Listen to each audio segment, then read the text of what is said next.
So let's talk about the film The Bear.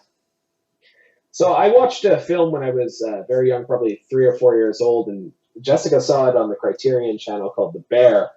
It was my kid's film, and I recommended to her as a good film that I remembered. I wanted just to hear your thoughts on it. It's essentially with very little dialogue, and I always thought upon rewatch it's sort of like a Jeffers poem on film, Mm. where you get uh, the inhumanist quote unquote element, but you also get these wonderful scenes with the animals, and then even the humans who initially seem a threat, and they are a threat. You see some of their good sides towards the end. Yeah, and I'm just picking up here. You'll see Jessica about half hour ago had this thing. Talk about the bear. This little sheet of paper, and so I just held it up, and you can see it when I put this online. But well, I first off, I don't think it's a children's film. I think it's a film that children will like. It it Yes, has well, the bear humping and the bloodiness of it yeah sort of goes against the fact that it's a children's film. But in memory, this was my yeah kid's film.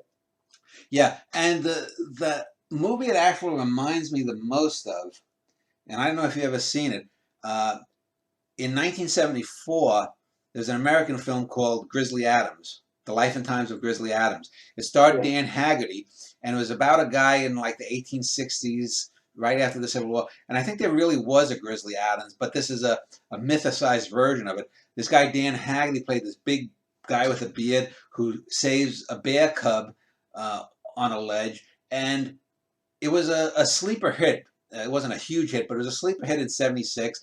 And it later became a television show in 78, 79, maybe 82 or three seasons on NBC. And I watched it, I remember, a few years later in the mid 80s. And it was a overall quite a good series. And and then there was a TV show called Ben the Bear uh, back in the late 60s, early 70s as a kid that I remember too. But anyway, that Grizzly Adams film had just voiceover of the Adams character. He never speaks in the film, he does voiceover. And this doesn't even have that. It just has a little bit of dialogue between some of the human characters. It follows a bear, a little bear cub is with its mother, and she's trying to knock over a tree to get some fruit to fall down, and she actually uh, uh, unleashes an avalanche on herself and dies. And it's interesting because I looked up how they filmed some of the stuff. Some of it was using animatronic bears, and it was filmed actually in the Alps, not in British Columbia where you live. But uh, and then the little bear cub eventually wanders off after a day or two of trying to revive its is mother. it? But in response to his death, isn't the reaction from the bear cub just perfect? Where you get it doesn't.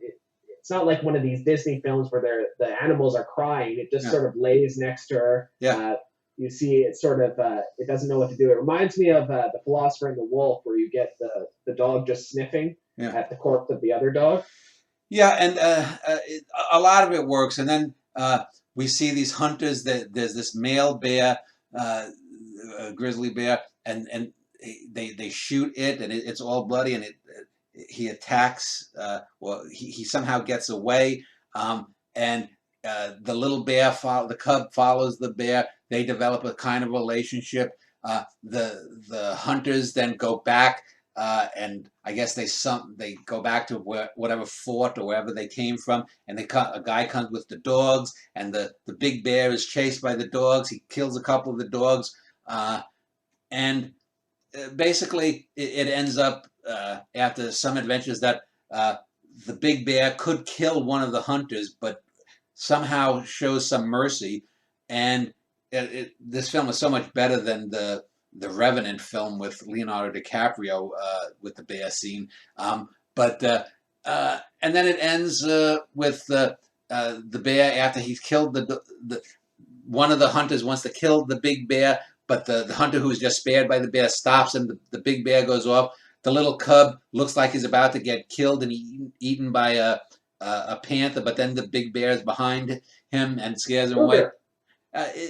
It works. You, in a sense, you know that you're not going to get the cub killed, but you do feel a little bit of tension. It works. It's not in the league with O Hussar Balthazar by Bresson, but it's a genre film as a small little work. It's a gem. Mhm. Yeah, I would agree.